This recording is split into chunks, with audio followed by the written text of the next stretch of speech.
vivons des temps difficiles, et personne ne peut le nier, mais la Bible l'avait annoncé d'avance. Dans les derniers jours, il y aura des temps difficiles. C'est une réalité, car nous voyons que tout s'écroule. Le monde économique s'écroule, le monde social s'effrite, le monde religieux est ébranlé, et ça fait partie de ce que la Bible appelle les signes précurseurs.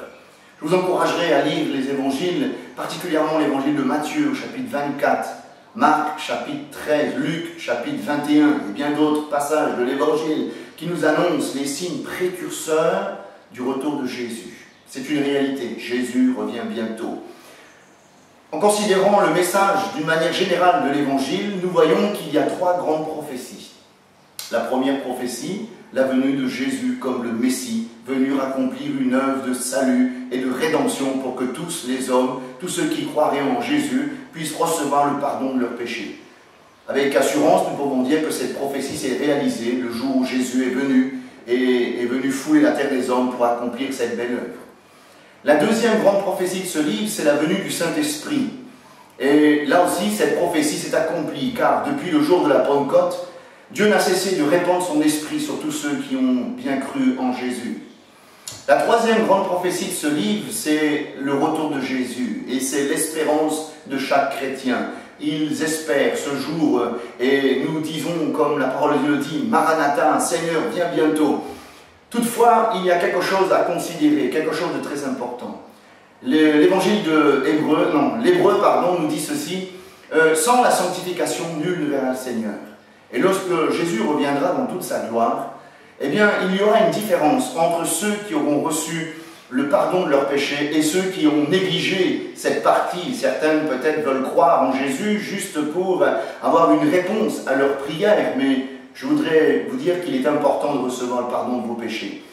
Et si vous me le permettrez, j'aimerais vous montrer qu'est-ce qui va se passer le jour où Jésus va revenir et la différence qui sera révélée au travers d'une petite expérience, peut-être un peu simple, mais qui va, j'espère, nous faire comprendre certaines choses.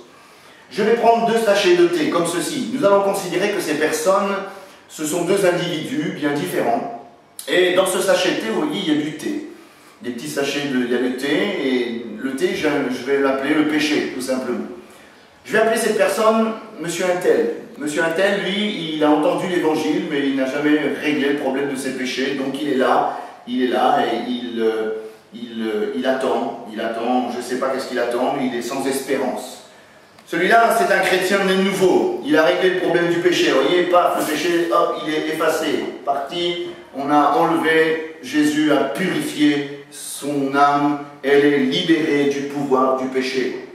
Ensuite, lorsque Jésus va revenir, voilà ce qui va se passer. Regardez bien, par cette petite expérience, le feu du ciel va descendre.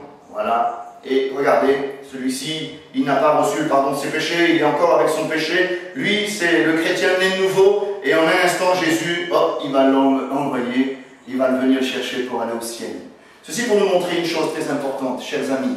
Il est impératif, il est urgent, il est nécessaire que vous receviez aujourd'hui le pardon de vos péchés, afin que lorsque Christ paraîtra, vous puissiez paraître, lui, vous aussi, avec lui. Que Dieu vous bénisse et nous prions Dieu que cette réflexion vous amène à prendre une décision pour le Christ.